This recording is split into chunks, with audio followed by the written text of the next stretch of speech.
Hello and welcome to JLF London's 2020 Curtain Raiser at the British Library in partnership with the Aga Khan Foundation, UK. For the past 6 years, we've gathered in London to celebrate words, listen to brilliant conversations, and reconnect with so many of our wonderful friends and guests, and raise a glass or two, more likely three or four. And then COVID took over our lives and brought everything to a screeching halt. But where there's a will, there's a way. And we did not want to miss the chance of celebrating a weekend together.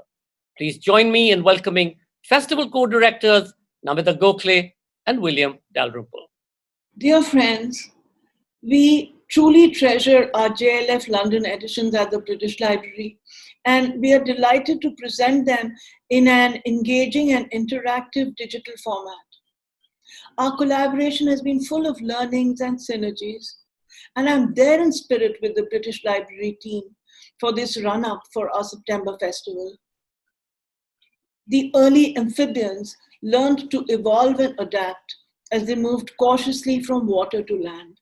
We too are learning to cross over to virtual spaces to augment our physical and material ones. It's a journey that the pandemic has pushed us to. I'm curious to see where the accelerations and technology take us. But whatever the platform, storytellers remain the custodians of our collective memories. The sanctity of the word remains the enduring foundation of human culture and civilization.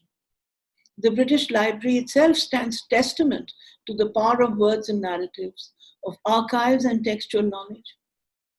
The ability to name and interpret, the capacity to transmit learnings about ourselves and our environment has enabled the evolution of our species.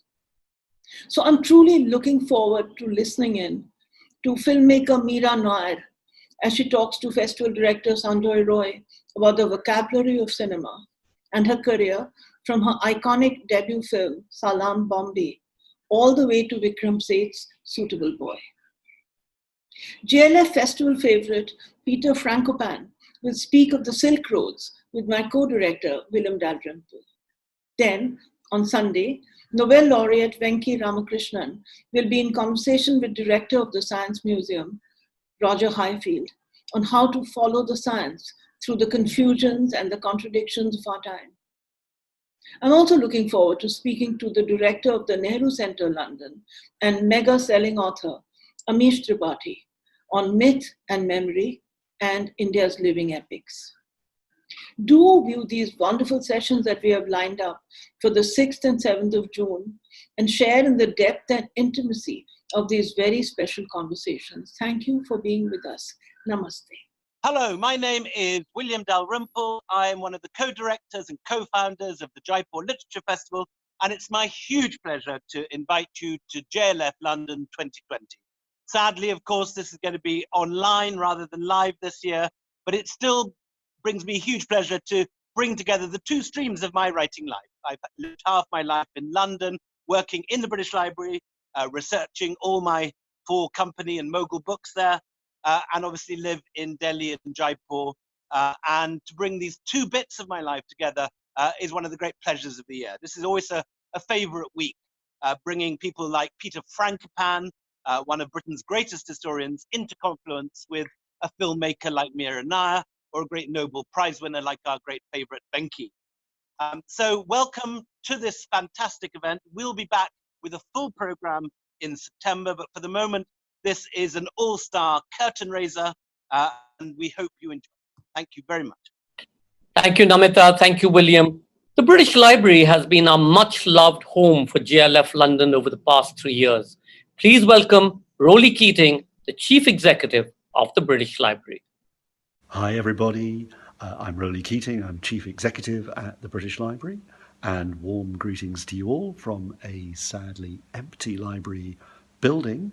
The building may be closed, but we though are proudly open for business, for conversation, for partnership, and none more so than with our great friends Namita, William, Sanjoy, and the whole team at Jaipur Literary Festival, with whom we are delighted once again to be partnering on JLF in London this weekend in a little bit of a taster session, a special weekend with just a sample of some of the digital talks and conversations so characteristic of this wonderful international festival that so reflects both global conversations and the amazing collections we hold here. So please do enjoy the weekend. We are very, very proud to be a virtual part of it. And we're looking forward also a little bit later in the year, in September, to be co-hosting with JLF an even richer sample and selection of talks then. So we hope, as well as enjoying what happens now, you'll be back with us then. But for now, please enjoy all the sessions and have a wonderful time. Thank you. Thank you, Rolly Keating, and your colleagues Jamie Stewart, John Conrad, and B from the British Library, and our supporters, the British Asian Trust, British Council, and the LSE South Asian Centre. JLF London has been scheduled for 11th to 13th of September 2020. Our first session today on JLF's London at the British Library is from Salaam Bombay to a Suitable Boy, Mira Nair in Conversation. Award-winning filmmaker, Mira Nair talks about her cinematic language, the vocabulary of the moving image, and her special affinity for literary adaptations. Here she discusses her work, her world, and her motivation. Mira Nair is an award-winning feature film director. Her debut feature film, Salaam Bombay, garnered over 25 awards, including the Camera d'Or at Cannes, and was nominated for the Academy Awards. Her successes include Mississippi Masala, Monsoon Wedding, which won the Golden Lion, Vanity Fair, The Namesake, The Reluctant Fundamentalist, and The Queen of Cutway. Mira Nair has recently returned to her roots in theatre with a musical version of Monsoon Wedding. She's also just completed directing Vikram Seth's magnum opus, A Suitable Boy, for the BBC. Ladies and gentlemen, from Salaam Bombay to Suitable Boy, Mira Nair. And please do remember to comment and ask questions by typing it in the comment section. Mira, somebody just sent me a message saying that she looks so glamorous in the creative that we had put out. And there you're looking glamorous right now. Where exactly are you? I am fully an unsuitable girl in my suitable home in New York City, in my cocoon, in my study, from where I've been actually post-producing Suitable Boy for all 6 hours of it, right here in this book-laden study for the last 3 months. But you got out of India right on time, right? When did you finish shooting? Because you were shooting pretty much through Christmas. The timing was extraordinary. December 17th, we finished shooting in Lucknow. And December 19th, one of our actors, Sadaf Jafar, was arrested on the streets for peaceful protest. So I was in India, of course, through the protests and through most of early January, but then moved to London, where I worked, in Soho, starting the editing of 6 hours. It's a mammoth task. And just as it happened in March, came to see my son, Zoran, here in New York for 2 days with a knapsack on my back from London. And it was in those 2 days that the world really changed. And I just followed my instinct and never went back to London. So my house or sort of apartment is still there in London, but I got back to my own home where I have lived here for 20 more years. And luckily, Mahmood, my husband, Mahmood Mamdani, came in from Uganda, where he was teaching 12 hours before Uganda shut down. And so finally, we are here together working and in our cocoon, but it's a very focused and strange cocoon in a certain sense, because we just work for 10, 12 hours a day, remotely editing, post-production, mixing. We just did an amazing experiment with a 30-piece orchestra in Budapest who recorded our score for Suitable Boy. Our composers are Alex Heffies and Anushka Shankar. And you can manage to do all this really with a set of headphones and number of devices. So we haven't missed a beat, but we're really focused, and about 2 months from completely finishing 6 hours of A Suitable Boy. Well, what better place to be shut down than Riverside Drive? I mean, your apartment is just absolutely gorgeous. I love being there. But Mira, tell me, how different has it been doing like a series which is 6 hours long? Is it completely different the way you pace the film or the cinematic language of it? I mean, how did you sort of manage to do that? Well, I have a lot of help, but I have to say that I don't think of it as anything other than cinema. The craft of cinema, the rhythm of cinema, the most exquisite kind of nuances of cinema, for me, that is not different from what I'm doing for television at all. The difference, I suppose, with television or with the luxury of 6 hours is that you can really see a story unfold, and nothing is more appropriate for this form than A Suitable Boy, because it is a multi linked ensemble, which of course I love. All my films are really ensembles, because I believe the circus of life must be our stories forever, because we are always interconnected and interlinked, even these days. But anyway, so 6 hours. And the extraordinary thing was also working with the great distiller of huge tomes, Andrew Davies, who is the screenwriter of A Suitable Boy, who really distilled this massive book into these 6 hours, first into 8 hours, and then I worked with him and the team of the company, which is Lookout Point in England, to really whittle it and condense it into 6 hours. So it's been extraordinary, in a way a learning, but the act of rhythm, juxtaposition, propulsion, those sort of essence of the craft of how to tell a story is still the same. But it's been a real joy, for me to work with 113 extraordinary actors, all from India, which is BBC considers radical, because it's the first time I think they've made a series that is cast and produced and directed and all that entirely in India, as opposed to from abroad.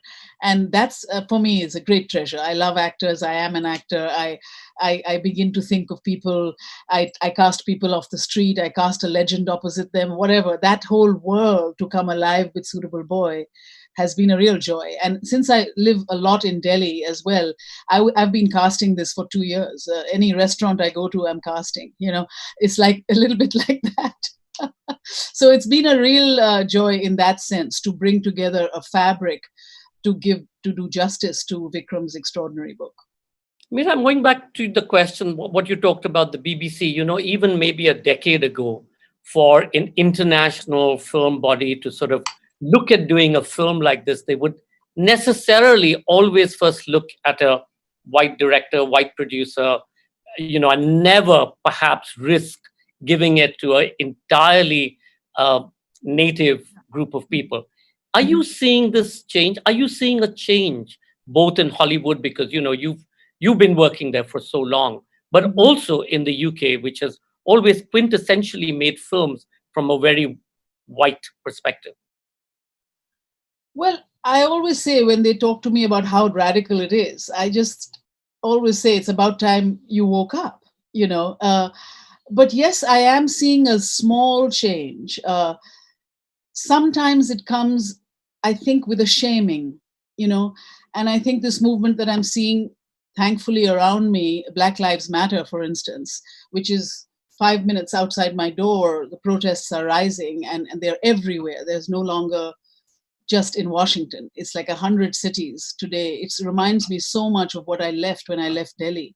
The protests against CAA are public and for anyone and not just one clique or another. It's the same thing that we are feeling now. And it's hugely changed even after Me Too here in Hollywood in terms of how much there's a kind of proactive towards just having there be equity between men and women in our industry. But yes, with Black Lives Matter, with all this that's happening, I see definitely a waking up, but I also see a waking up to the ability that our part of the world has constantly shown. if you look at our series, I mean, I'm looking at Patal Lok like right now, and it's riveting. And I mean, if you look at the quality and the complication and the art, in it, it's a very they have no leg to stand on when they don't look at the rest of the world to especially make the stories that come from within us. It's changing very slowly. I think every moment of these kinds of big series that have the oomph of what they know, like I used to jokingly call Suitable Boy a crown in brown, and that's what I meant, is that we're not going to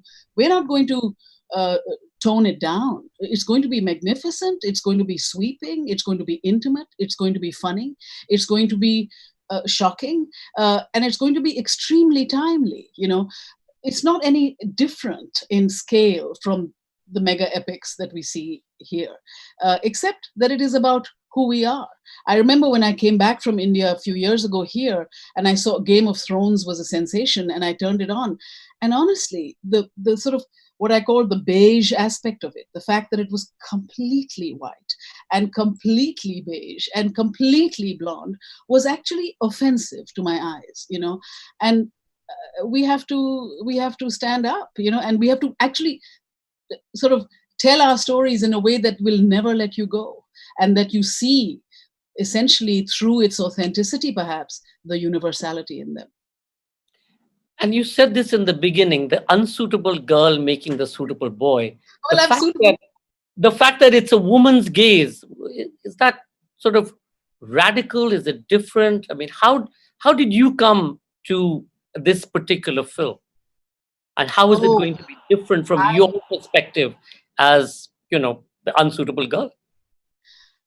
Well, I was saying unsuitable because, it's been almost the third year running, and I'm like now dreaming of my unsuitable life before, because I'm like possessed in it, and I dream of other things now. But it's, Vikram has written very beautifully and complicatedly and affectionately, and, not easily, about Lata, who is our protagonist and the center, and he was reminding me that strangely or beautifully, this whole Suitable Boy is almost being made completely lots with women. Aradhana Seth is, his sister is one of the producers. Lydia, my producer of all my films, more than 30 years, Lydia Pilcher is producing it. There's just the amazing female characters in it, and the actresses that I have, from this beautiful newcomer, Tanya Maniktala, who plays Lata, who's from Gurgaon, and Shahana Goswami and Geeta Agarwal. And I mean, I have, Rasika Dugal, anyone that I have loved, Vikram has pretty much written a role for. And it's really a rich and beautifully affecting universe. I wouldn't, for me, it's not so much the woman's gaze as the gaze of knowing North India, of knowing my people, loving my people, and also not letting people disappear in our story. For instance, there's an extraordinary character whom I kind of identify with a lot, even though I'm not religious, Mrs. Mahesh Kapoor. She's really not even given a first name, who is this sort of silent, devoted gardener, somebody like me who is involved with trees and plants. And anyway, she's this kind of spine of the family who doesn't say much but keeps it all together.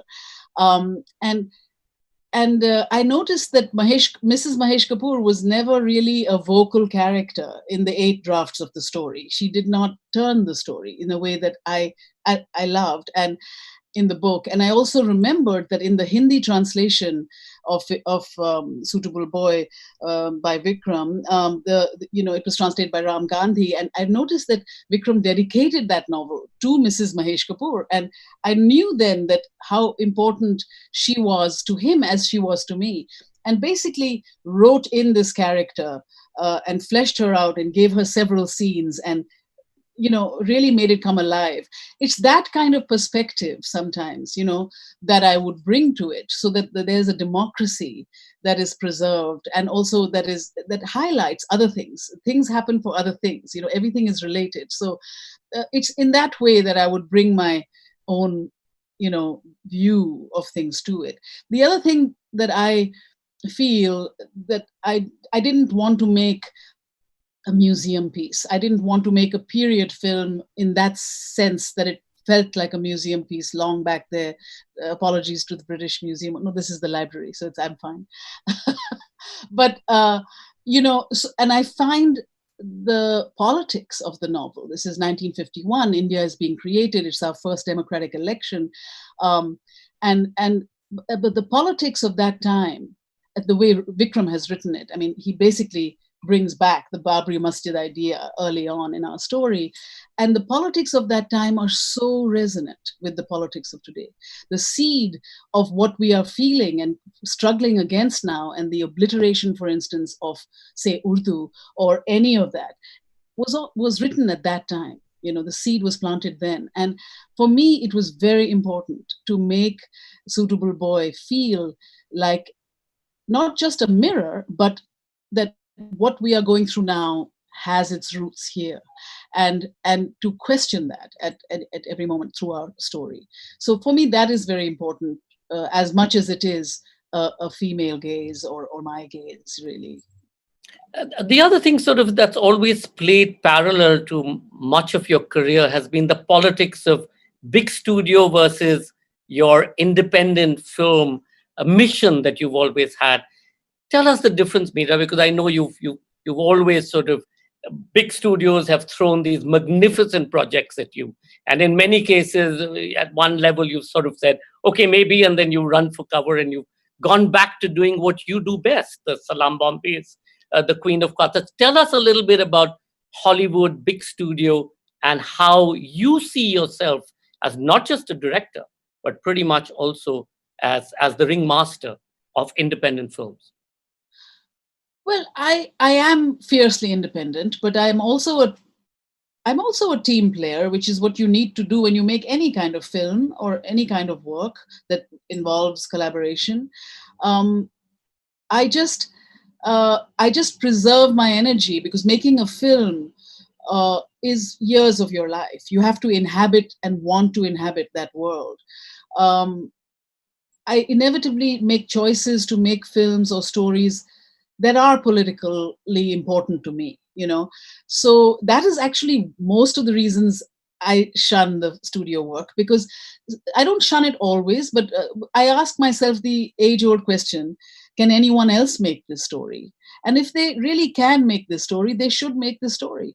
I make the films, like, why did I make Vanity Fair? It's a huge $50 million studio film.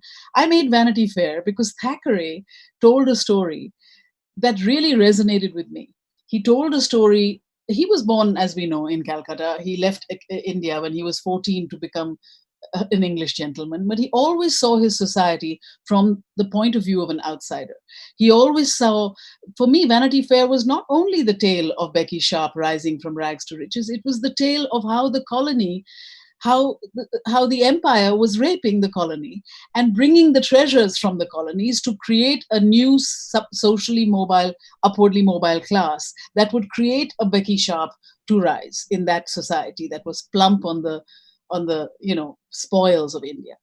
That was the angle I loved, So for me, it's about preserving that point of view and preserving a point of view that is distinctive and true, and a point of view that people can just completely put away and tell the other tale, So for me, it is that really, Sanjoy, because life is short. Life is so bloody short.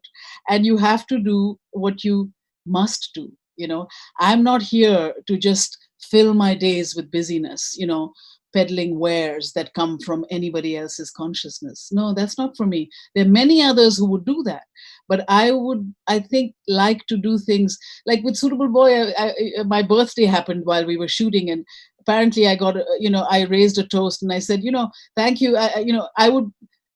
I don't know what I said, but I said something like, I'd kill anyone else who want to make this film because I must make this, that kind of thing. I have to have that conviction that it has to be me to do something like this.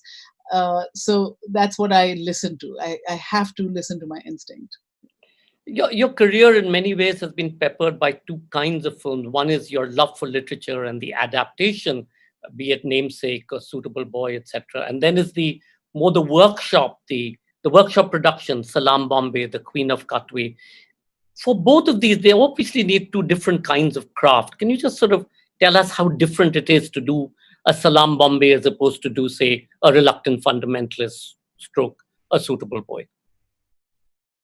Well, the original screenplays, with the case of Salaam Bombay and, well, Namesake is an adaptation, but Salaam Bombay and Mississippi Masala, the great partnership is with Sunita Purvala, the writer, and she and I really share a worldview and share a wicked sense of humor, and we've grown up together in a way. And so there's a very beautiful shared sensibility. And in those earlier films, Salaam Bombay and Mississippi Masala, it comes out actually out of my documentary training as well, of recognizing the most extraordinary thing about life is it's infinitely more powerful than fiction sometimes. It is so inexplicable and extraordinary, I think. And learning that through first cinema verite, first documentary filmmaking. I made a film, India Cabaret, 1984, where I lived for months with strippers in a nightclub in Ghatkopar in Bombay. And I understand through my camera and through my trust or communication with these, with Rekha and Rosie, the women who danced, and the men who came into the club and their wives who stayed home, I sort of explored this triangle India style, the ménage à trois, in a sense. What is the line that divides good women from not so good women in our society? And so observing life like that and creating drama really out of that drama gave me the courage to go into it in a fictional sense. And why fiction? Because I wanted more control over the frame, over the light, over not just hitting and running, which you often have to do in documentary. So Salaam Bombay came out of Suni being in Bombay, my being inspired by street children, she sharing that, us literally living, hanging out, trailing 4 months of a gang on Grant Road, and then inventing a story both out of her imagination, what we had seen, my take on it, and creating a screenplay. And then bringing it to a gang. As you know, I started in theater with Barry John, with Theater Action Group in Delhi in my 70s, in the 70s. And I knew the form of how to bring theater together in a workshop situation, and brought that together, and then emerged really making, I hoped, an authentic, a truthful film set on our streets, but with the people who really lived those lives, but amalgamated them with a few actors that you would not know are different from the kids you see. Sort of this vocabulary of mixing non-actors, as they call them, with actors is something that in hindsight, I've continued almost in every film. With Denzel Washington in Mississippi Masala, he'd already become a star, opposite Sarita Chowdhury, a fantastic girl I saw on a bicycle, and I've done that a lot of times, even in Suitable Boy, right? And it gives me a great excitement to put the purity, you could call it, or the lack of artifice of somebody who's never faced the screen opposite somebody who knows the tricks. It forces a kind of, I call it the barometer of truth that then I can work with.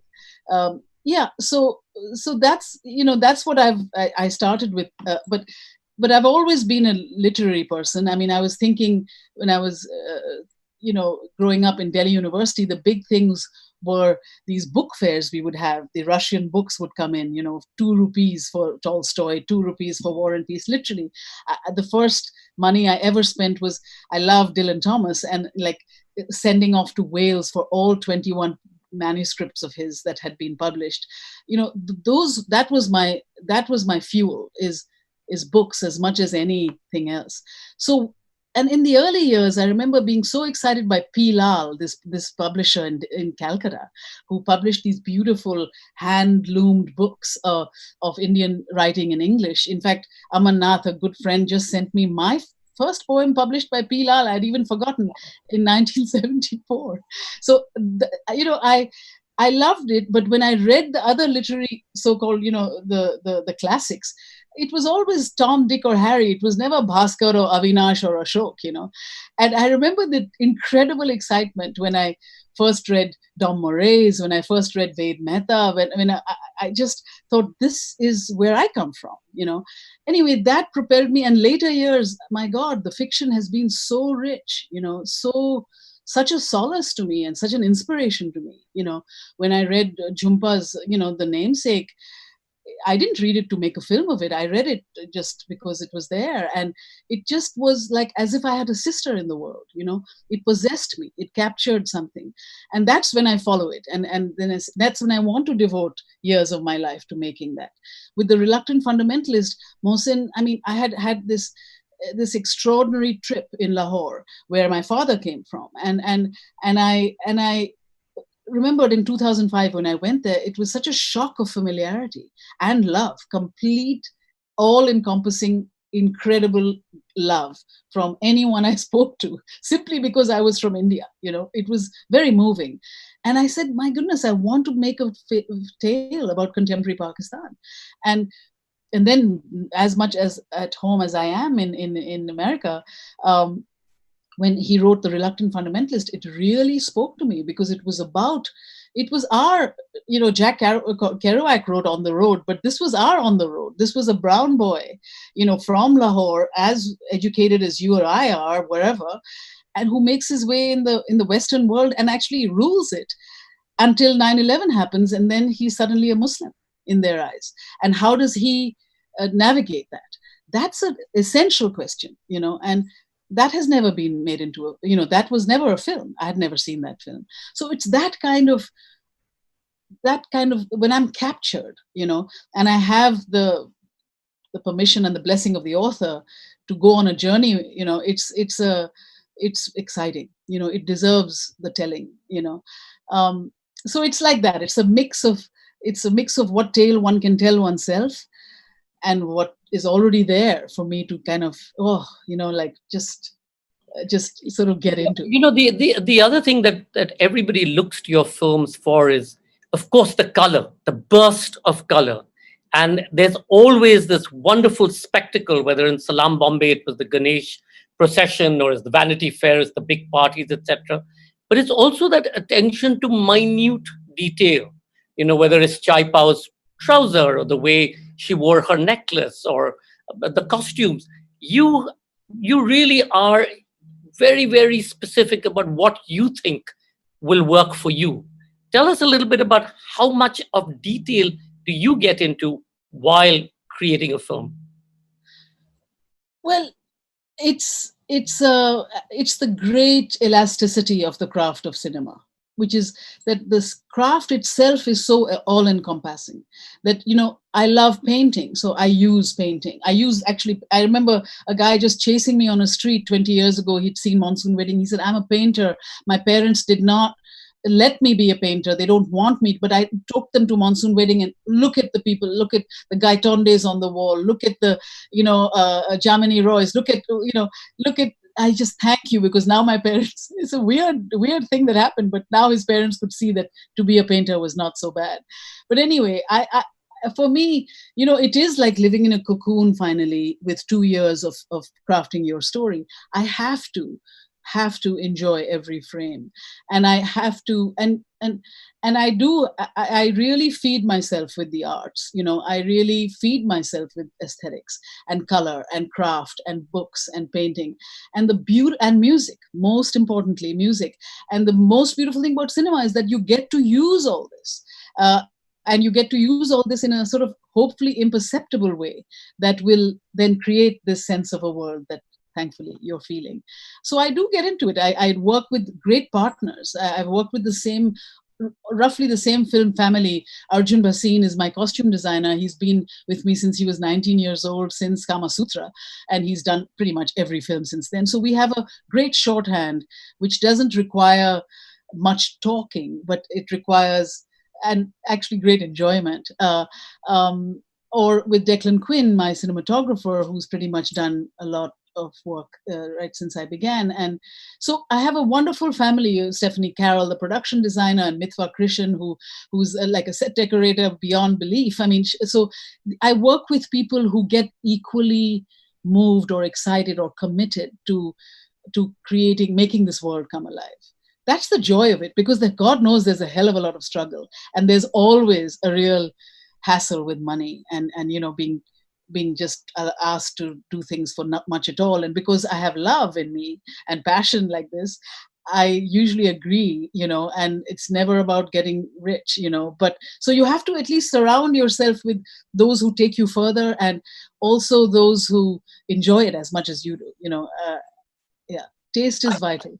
I'm going to touch upon your theater. So, you started in theater with Tag and Barry John and so on and so forth. And now, in many ways, you've gone back. And this last version of Monsoon Wedding that I saw that you did in Delhi was so beautifully distilled.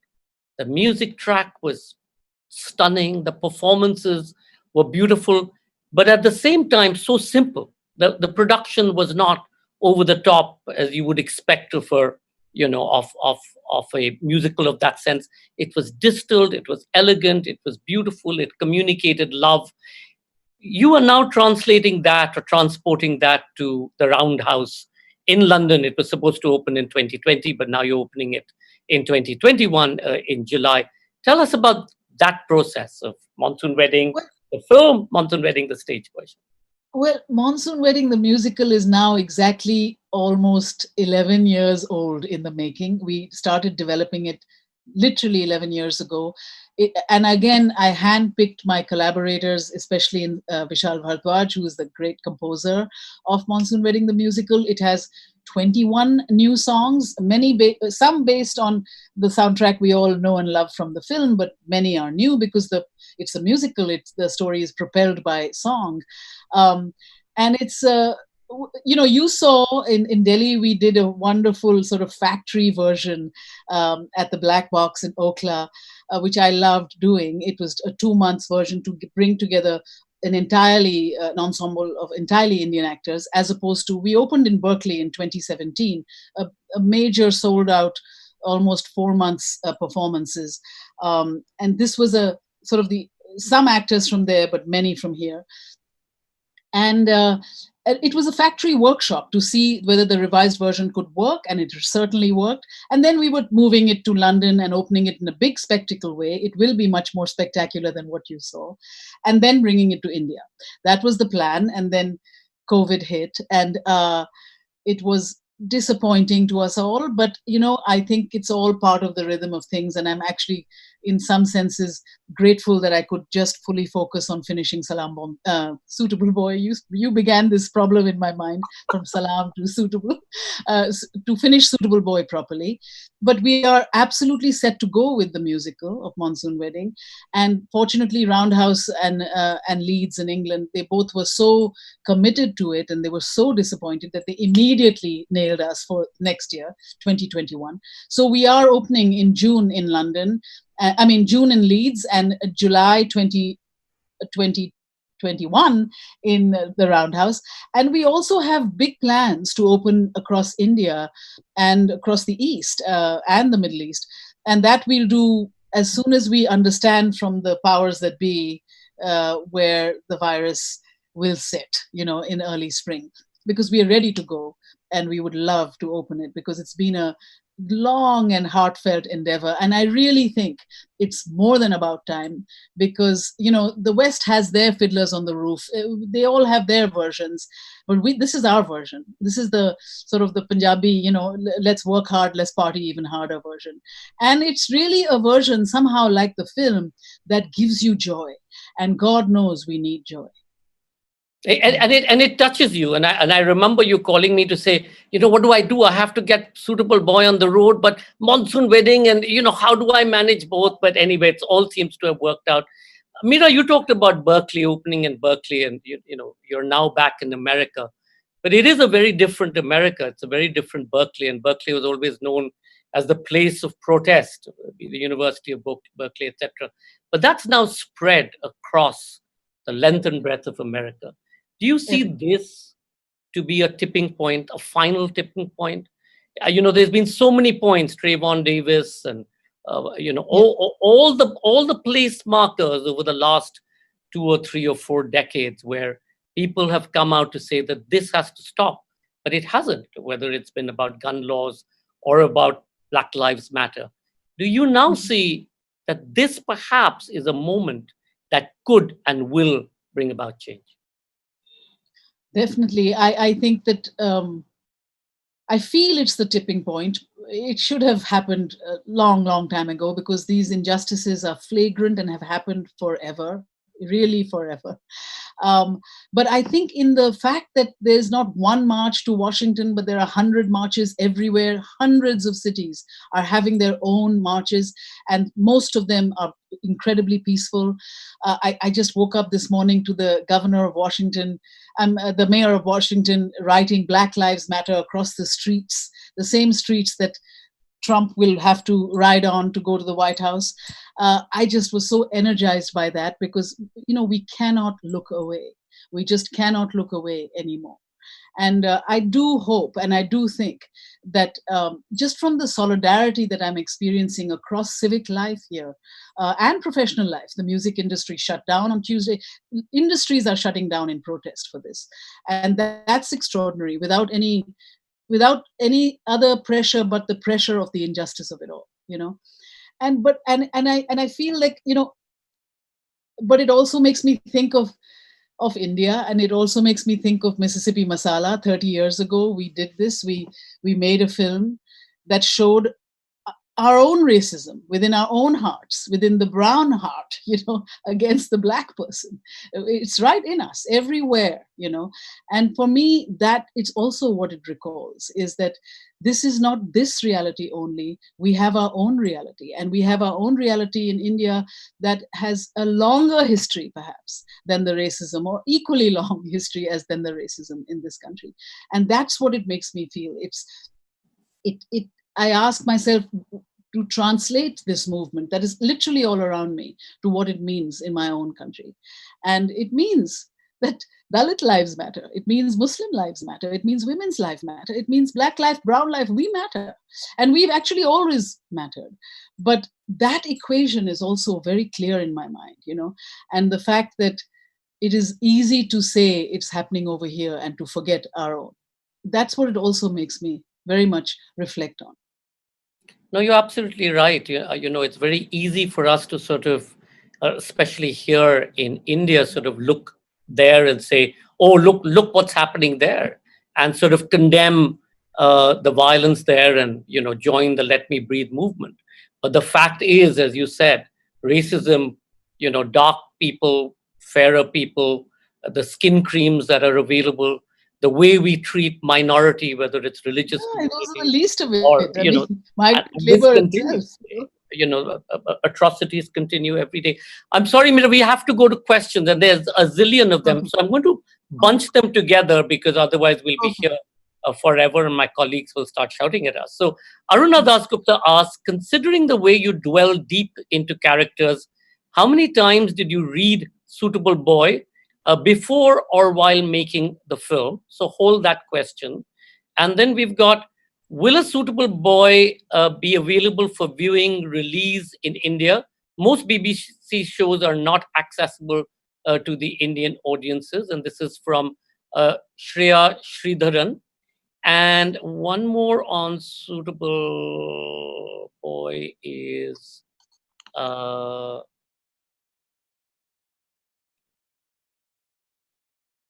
yeah, I mean, take these two first, and I'll come back to the other. Suitable Boy came out in 1993. I was one of those strange people who read it twice, back to back, and I just didn't want to let it go. It was like a best friend who you didn't want to leave. And actually, I consider it in some ways the Maa-Baap, the parents, the mother and father of Monsoon Wedding. At that time, I did not have the wherewithal in the late 90s to command the kind of money it takes to make such a magnum opus. So I thought let me make my own microcosmic version. Suitable Boy is about 4 different families. Let me make a little version of one family that then became 2 families. And I remember giving also the book to Sabrina Dhawan, my wonderful, collaborator and friend who was a student at Columbia University Film School, writing this screenplay while I was teaching there. So in many ways, it was a parent of what became Monsoon Wedding.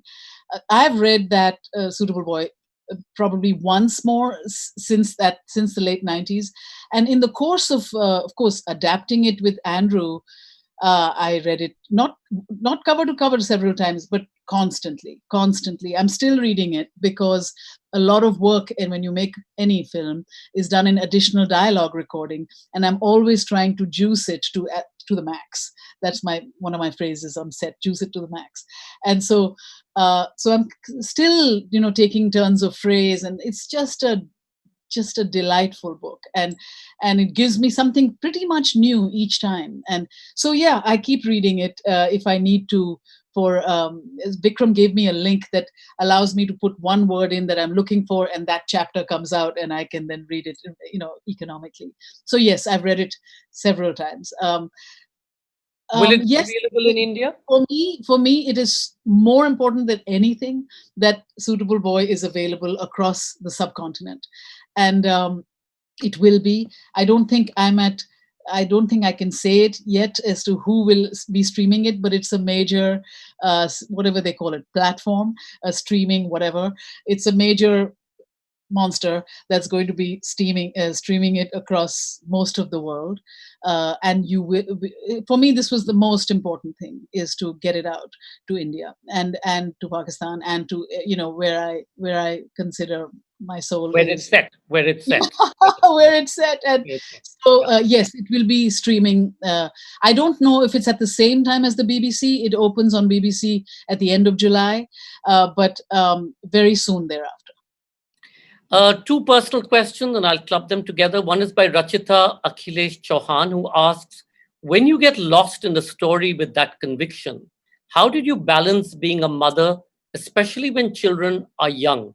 Are women taught to have guilt, especially when engaged in a world of their own? And another question from Sachdeva Ramakrishna is, you seem to like directing over other art forms. Any reason? And if you had gone to Cambridge instead of Harvard, what might your life have been? Oh, God. Okay. The first one is about children, right? Well, for me... Children and guilt and immersing yourself. For me, I'm not a great subscriber to guilt. Life is, again, much too short. But I'm a great subscriber and believer and devotee of family. And I have lived and had the great privilege of living right through my married life with my in-laws, for instance. I spent 25 years with my father and mother-in-law, and my mother, who came very often when I had my son, Zoran. And for many years, I had this caravan of great people who were family, who really raised my son while we worked, of course with them. But so I always had that privilege, of keeping we have one son, but we have several children in our lives, but of keeping them in the family embrace really while work was happening. So I only chose to work less when we moved to South Africa in the late 90s, because Zoran started going to school, and I couldn't just lift him up and take him to wherever I was shooting next with my caravan.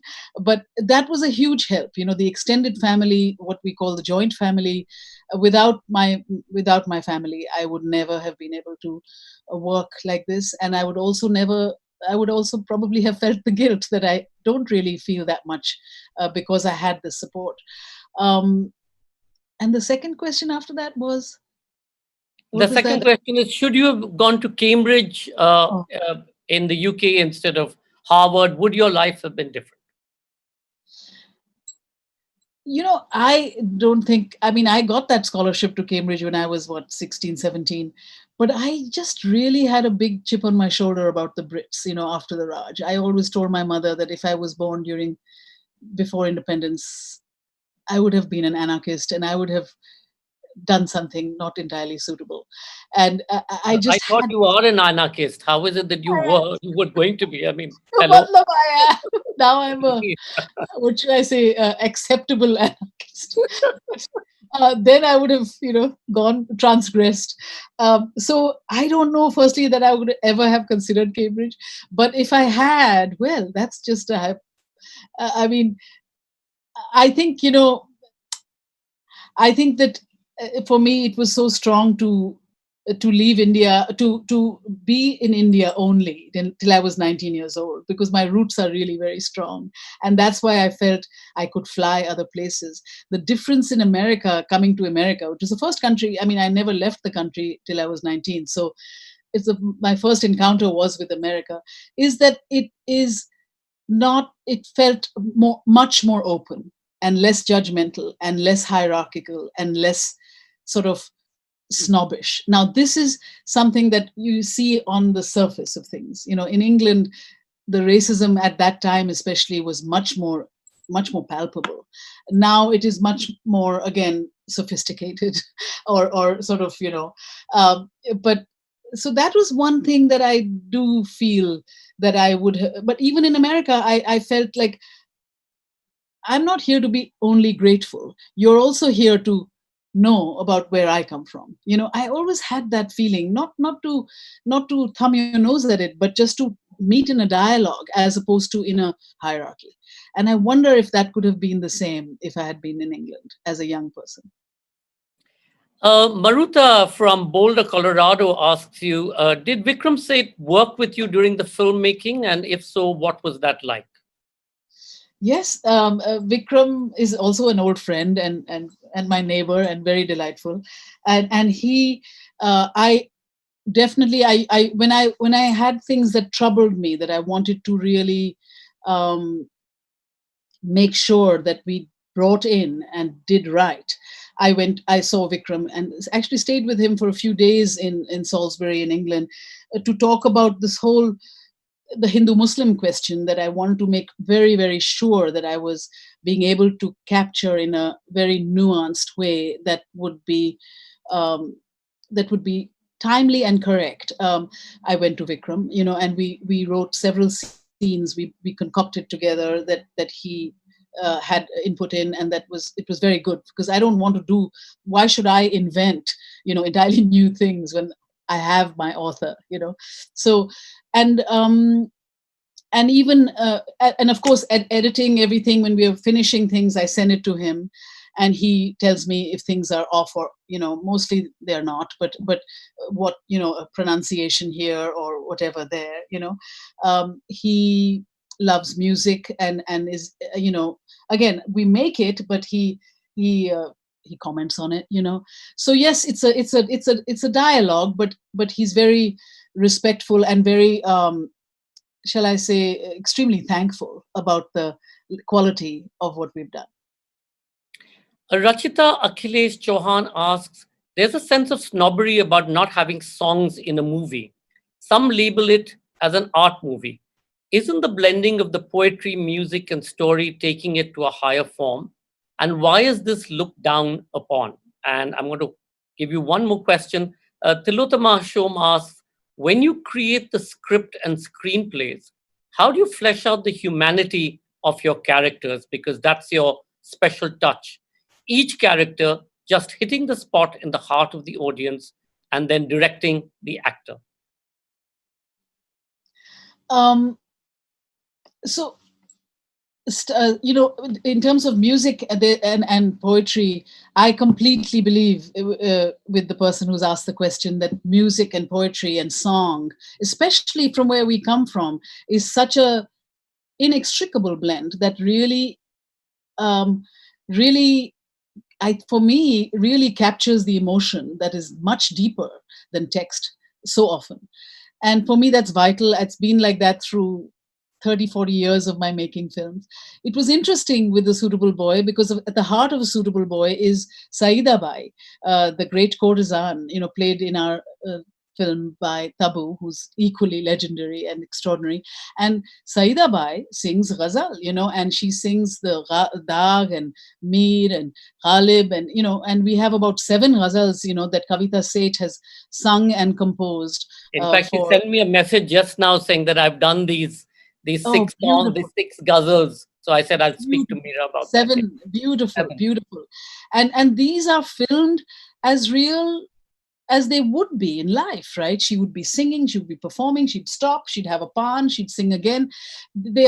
She'd sing sometimes even while making love, So it's like a very inextricable part of Suitable Boy. And this was not so usual for the BBC. this they said, what are these musical interludes, Mira? So I said, they are not. They said, is this a musical?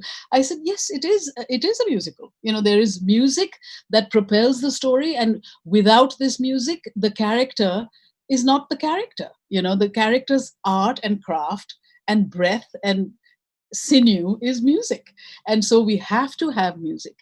So we had the music, and then there was an interesting tete-a-tete that kept happening about, must these ghazals be subtitled?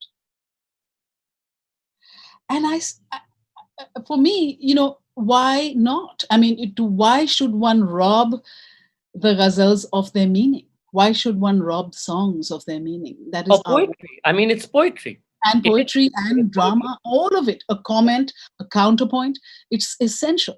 And it was a real, it was a real going back and forth. And they finally were very graceful about it and let me have my way. But it's this inextricable heart of our work and of our storytelling, And I've always I said to them, I would not have made this if I were not doing it this way. I have to. And Vikram, of course, completely agrees with the same thing. And so we have a very incredible dimension, and not just of ghazal in Suitable Boy, but we have folk village song, we have Bhatyali songs, we have religious festivals, we have the real panoply of music and song in a Suitable Boy. Well, I still remember the incredible soundtrack that Dr. L. Subramaniam did for Salaam Bombay. I mean, spectacular, every aspect of it. And he did Mississippi Masala too. Yeah, he did Mississippi Masala too. Yeah. The other question, remember, was about Tilottama's question. So Tilottama is the incredible actress who played Alice in Monsoon Wedding long, long ago, and has just blossomed every minute ever since. There's no real, with working with actors, firstly, every shot for me has to have an intention that is clear. And if not one intention, more than one intention for the scene. So that focuses me on what I'm trying to get from the actor. I observe actors' strengths and their charms with great affection. And whenever I see things that I want to use, I create situations for them to use it, to use their skills. The other thing is creating a family on screen. So often, we have the most extraordinary casting directors, Dilip Shankar, and Nandini Shrikant and Karan Mali. I mean, I've been working with them now for 2 years on casting, correctly Suitable Boy.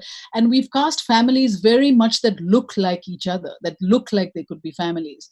I mean, I remember when we cast Lata, Tanya Maniktala, and then I thought, who could play her mother that would look like, and then finally it was a light bulb, because Mahira Kakkar, a wonderful Indian actor who lives in New York, whom I had cast in Monsoon Wedding, the musical, it's like seeing a miniature come to life when you see her with her daughter, Tanya. So that firstly, the casting creates a fabric for me first of who will work with each other, and then who will look like each other, and all of that. And then it's for us to create an atmosphere where we can literally play the fool, where we literally take any risk that we want. Here comes the workshop kind of ethic, how we did Salaam Bombay, how we did Queen of Katwe, how we did Suitable Boy. And we create this kind of sense of real family, real bond. And then And then, then then they are comfortable, I'm comfortable. And then when we go on to do these scenes, and we never have loads of time, we're always, racing forward. Then, then we have played the fool, we've taken all the risks we can get. Now we are ourselves and we go for it. I don't know if there are any more secrets to it. With each moment, of course, I try to get everything. But Mira, I'm going to have to cut you off there because my colleagues are being hysterical. Please, But please. let's do a quick rapid fire because there's these 3 questions. Just say yes or no. Okay.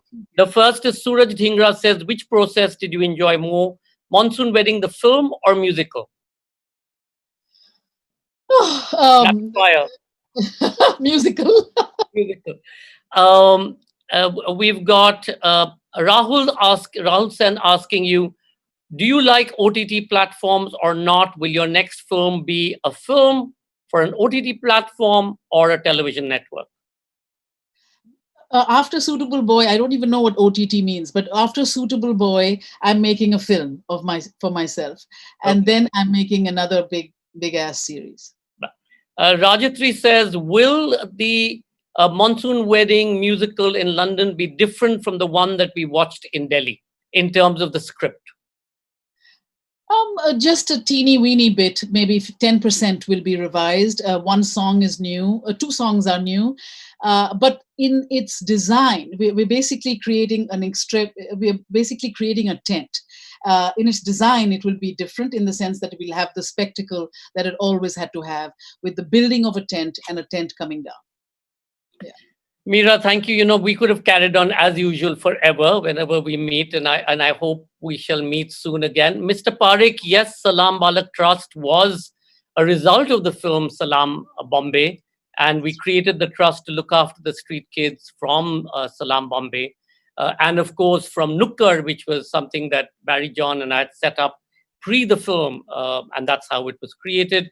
I'm sorry we couldn't take everybody's question. I also wanted to ask Mira about Zoran launching himself into politics. I think, Mira, you and Mahmood have done well that, Zoran has been fired up to not just be an armchair philosopher like people like us, but really go out there onto the street and say, I'm going to try and make a difference. And, best wishes to him, but maybe we'll keep that for a next time.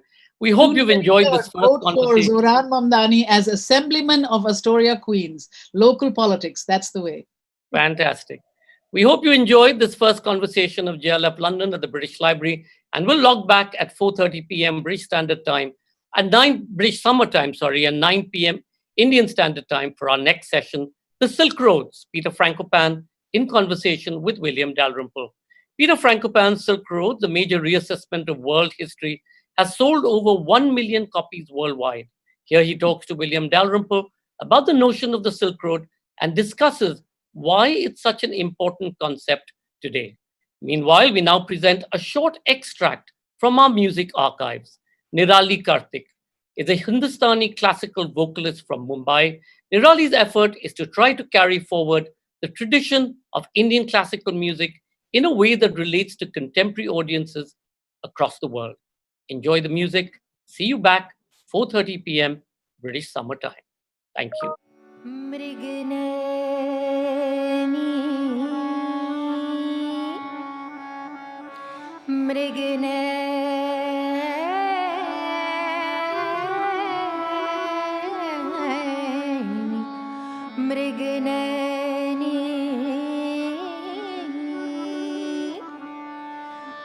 मृग नैनी हो यार नवल रसिया मृग नैनी हो यार नवल रसिया मृग नैनी हो यार नवल रसिया मृग नैनी हो यार नवल रसिया मृग नैनी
बड़ी बड़ी अखियाँ ना, बड़ी बड़ी अखियाँ ना, बड़ी बड़ी अखियाँ ना, बड़ी बड़ी अखियाँ ना, बड़ी बड़ी अखियाँ ना, बड़ी बड़ी अखियाँ ना, बड़ी बड़ी अखियाँ ना, कजरा सोहे तेरे चितवन मोर मन बसिया, तेरे चितवन मोर मन बसिया, मृग नैनी हो यार नवल रसिया, मृग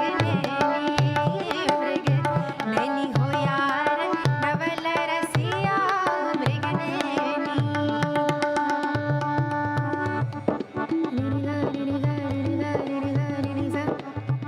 तो हमारा ये जो संगीत है ना, प्योर एनर्जी है।